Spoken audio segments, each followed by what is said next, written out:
Meus irmãos e minhas irmãs, paz e bem.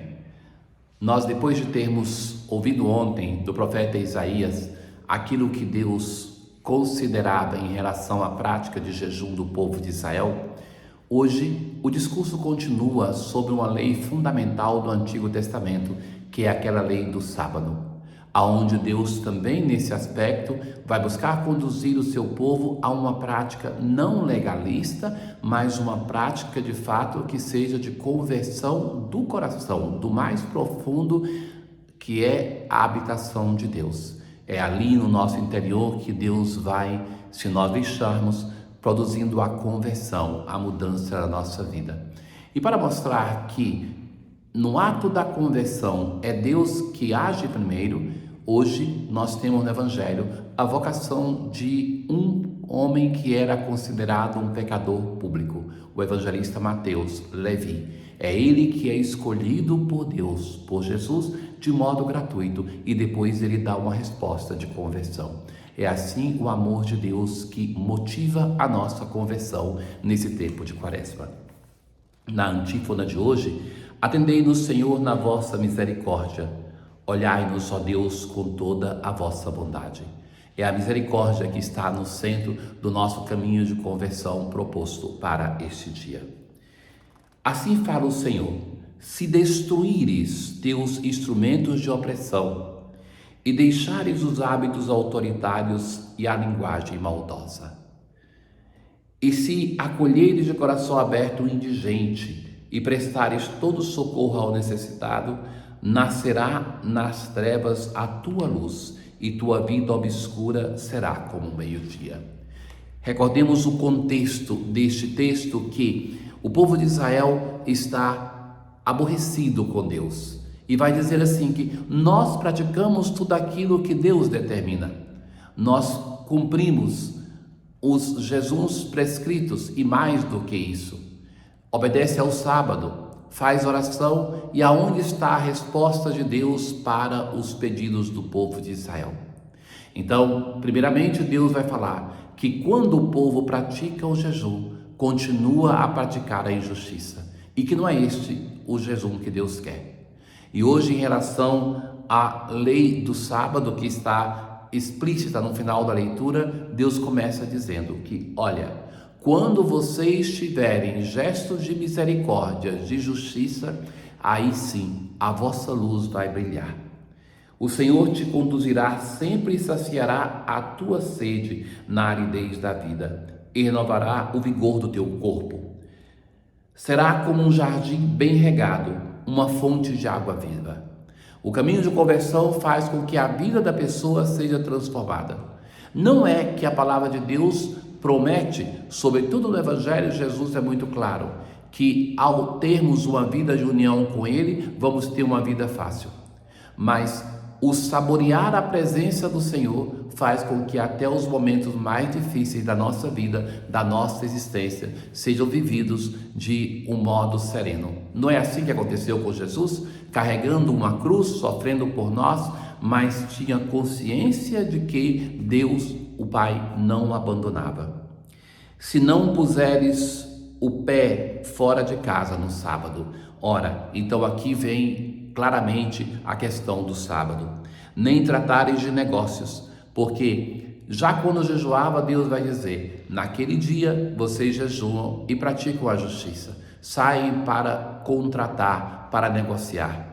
Então não adianta o legalismo do sábado, que não faziam nada, mas o pouco que fazia era para agir contra o Senhor. Se considerares o sábado teu dia favorito, o dia glorioso consagrado ao Senhor, então te deleitarás no Senhor, eu te farei transportar sobre as alturas da terra.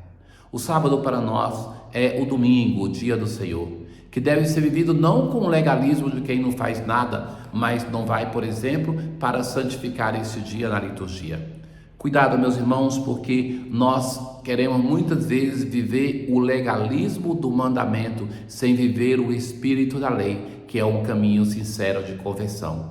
Esses primeiros dias da Quaresma, já que é um tempo de penitência, um tempo de esmola, um tempo de oração, nos chama a atenção para viver uma transformação interior, Nisso, a prática exterior ajuda, mas não é tudo. No Salmo 85 de hoje, nós assim rezamos: Inclinai, ó Senhor, vosso ouvido, escutai, pois sou pobre e infeliz. O orante vai reconhecer que é pobre, que está por terra e que Deus, na sua misericórdia, precisa se inclinar para escutar a nossa oração. Piedade de mim, ó Senhor, porque clamo por vós todo dia. Ó Senhor, vós sois bom e clemente, sois perdão para quem vos invoca, Deus que perdoa sempre. Escutai, ó Senhor, minha prece, o lamento da minha oração. Na aclamação ao Evangelho de hoje, não quero a morte do pecador, diz o Senhor, mas que ele volte, se converta e tenha a vida. É uma citação do livro de Ezequiel. O Senhor quer a nossa vida. Deus não quer a nossa morte por causa do nosso pecado, mas Ele quer que nós voltemos a Ele e que nós vivamos. Jesus viu um cobrador de impostos. O cobrador de imposto era aquele que era considerado um pecador público, é o publicano. Nós conhecemos o outro famoso também, que é Zaqueu. Um judeu não podia nem ter relações de convivialidade com o cobrador de impostos. Ele não podia entrar na casa de um judeu, não podia se misturar a um judeu também não ia na casa dele. Então, de posse dessa informação, a gente vê como o evangelho de hoje é algo assim escandaloso para a mentalidade de pureza da época. Jesus vai dizer para esse homem simplesmente assim: segue-me. Não dá explicação, ele também não pede. Jesus vai dizer: segue-me, de um modo claro. Levi deixou tudo, levantou-se e o seguiu. Depois, Levi preparou em casa um grande banquete para Jesus. Lembrem-se que Jesus não podia, como judeu, entrar na casa de um cobrador de impostos. E ali tinha um grande número de outros cobradores de impostos. Na casa de um cobrador de impostos não iam entrar os judeus, então tinha numa festa outros cobradores de impostos. Então os fariseus e mestres da lei murmuravam, se achavam santos e diziam aos discípulos de Jesus: por que vós comeis e bebeis com os cobradores de impostos e com os pecadores?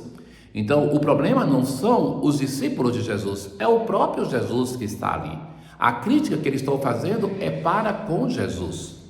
E Jesus então que vai responder: os que são sadios não precisam de médico, mas sim os que estão doentes. Eu não vim chamar os justos, mas sim os pecadores para a conversão. Vim chamar os pecadores. É para isso que Jesus veio. É para isso que ele deixou a sua igreja. Veja que Jesus teve muita dificuldade de trabalhar com as pessoas de igreja. Foram os fariseus e mestres da lei que não acolheram Jesus. E assim é a história da igreja. Veja que em cada comunidade eclesial, muitas vezes aquelas pessoas que mais rejeitam o que é o anúncio atualizado da igreja, os novos modos de evangelizar, aquelas que são arraigadas a um modo que sempre se fez assim, são justamente aquelas pessoas que são de igreja, que não sabem discernir como um sábio escriba entre o velho que deve ser conservado e o novo que deve ser acolhido, para que a igreja possa evangelizar o mundo de hoje. Mas a história de Levi, Mateus, ela inverte uma lógica que é muito arraigada da nossa mente, que é aquela de que nós somos os primeiros que agimos e que Deus começa a nos amar. Nós mudamos de vida e Deus nos acolhe. O que fez Levi para dar sinal algum de ser merecedor da vocação? O que é que ele fez de dar mostra de santidade? Nada. Jesus o chama: segue-me, e ele se levanta. Então ele responde. É ele que dá o segundo passo, não o primeiro.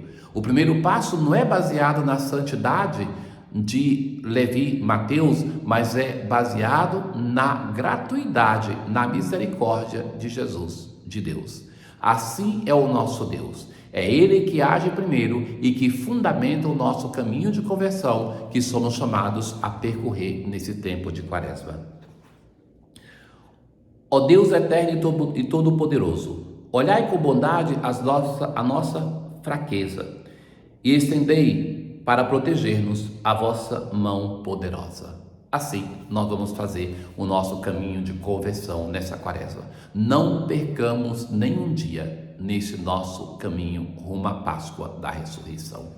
O Senhor esteja convosco, Ele está no meio de nós. Abençoe-vos o Deus Todo-Poderoso, o Pai, o Filho e o Espírito Santo. Paz.